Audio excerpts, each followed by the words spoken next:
Hi, I'm Ron, and welcome to Countersteer. We're a podcast where we try to give bite-sized chunks of automotive history. I find cars fascinating, and I hope that you would too. And with that now, let's get started on Mosler Automotive. It's 1985, and Warren Mosler, a hedge fund founder, has decided to start Mosler Automotive. What came out of this new company was some of the most interesting vehicles and stories of the decades that ensued. In the first year of the company, the Countersteer GTP was released, a groundbreaking car which centered on being light but with adequate power. Weighing in at about 2,200 pounds and a little less than 200 horsepower, it was already a formula for a quick car. But when looking under the surface, its true revolutionary nature was revealed, as the car's internal structure, which is made of metal unlike most or 99% of cars, was actually a fiberglass or foam monocoque, which helped bring down the weight. This led to it being pretty successful in IMSA racing until it was eventually brought down with weight penalties, and then it was actually outright banned in 1991 for being quite dominant and making the competition quite bland. Sales were estimated to be somewhere between 60 and 100, which is actually pretty good considering it's a brand new car from a really small manufacturer based out of Florida, and that's pretty good. It's not like a Toyota or anything making millions of cars every single day. Sales of the car were hampered though, right? It's 60-100 great, but it's not amazing. And so the beauty of an automobile oftentimes has a lot to do with sales, right? Of like people want to buy beautiful cars, right? It's a no-brainer. But when, especially as the price like goes up, the beauty becomes even more relevant, right? And so consumers didn't exactly want like an ugly, expensive car that wasn't great. And if you look at some pictures, the Countersteer GTP, not exactly the most beautiful as some. It's more of a function over form type of car. But the car actually did have multiple iterations, right, as time passed on, as the company grew like a company itself, like in time and stuff, and it got better, right, and they engineered the cars better. So the second version or iteration of the GTP was the Intruder, which featured this massive bump in power to 300 from a little less than 200, quite a big jump, all while maintaining that same like lightweight tenet, right, and being like really light, like 2,200 pounds, pretty crazy. And so like its younger sibling, right, the Intruder dominated motorsport until it got banned, which I think is pretty cool. Incredibly though, only 25% of the cars were sold, which it seems like not a lot. And so it was actually 1 in 4. They only made 4 cars, which kind of surprising. Only one of them sold.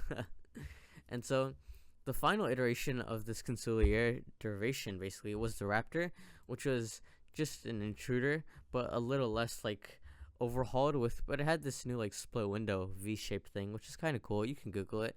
Kind of like a fighter jet of like having 2 like straight planes of glass intersect, and so this helped improve on the already pretty good Intruder platform, right? And it did gain some weight, like 700-ish pounds, right, which is quite a bit, but it also had a massive bump in horsepower up to 450, which made it a pretty cool car. And so progressing on many years later into 2001, 16 years since the founding of the company, they released their second ever car, the MT900.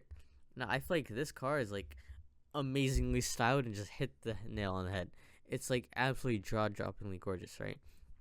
So design was led by Rob Tren, who previously actually worked on Panaz in their racing cars, and also with Chevrolet on their C5 Corvette. Might do an episode on Panaz later, actually. That would be cool. I don't know, we'll see. But so you look at the specs of the car, they're actually kind of largely comparable, pretty similar. So the Countersteer to the Countersteer, so coming in around like 2,600 pounds, 350 horsepower, propelling it, not that bad. And so despite these like specifications, right, the car actually sold pretty well, with production numbering somewhere in the 35 road cars, which actually sold for $164,000 $2001. Really expensive actually, and 50 of the race-ready versions, which we'll talk about later. And so naturally, right, being a Mosler car, racing was in its future like all the previous generations, but racing wasn't done with just like a normal road spec car, right? Rather, they made special variations which were helped to just maximize the results on track and do the best that it possibly could.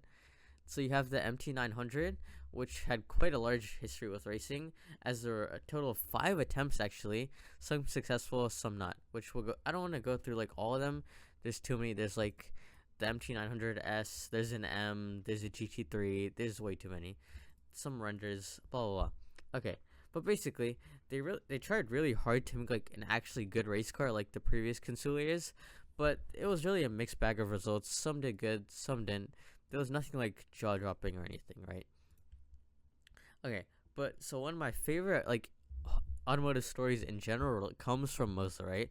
So we'll go through it now.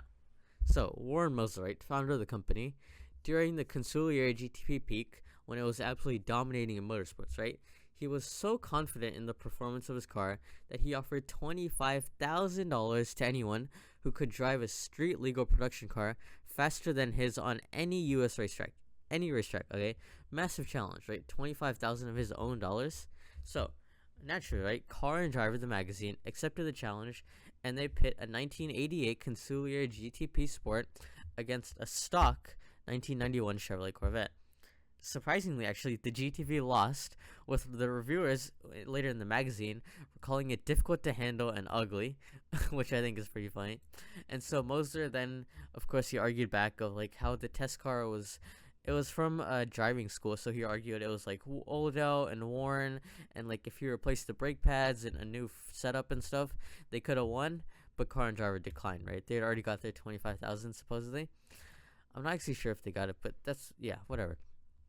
But despite this negative review, right, the GTP's capabilities were actually proven in a 1991 race at Lime Rock Park, where they had a Series 2, which is the second gen. Consigliere GTP beat like high performance race cars, right, like a 911 Turbo, a Callaway twin turbo Corvette, and so he then upped his ante from $25,000 up to $100,000, his challenge, but no production car could surpass the Series 2 Consigliere GTP. And so there were some claims, right, of like a modified Porsche beating it, but there was like, it was a little controversial of like, he argued it wasn't a standard production model, so it didn't really count and they didn't win the prize. So that was pretty cool. And so that wraps up our second, what am I saying? That wraps up another episode of Countersteer. Hopefully you learned something along the way or just had something to listen to. I'm not sure what the next episode will be, whatever rabbit hole I found myself in, I guess. So have a nice day. I'll catch you later.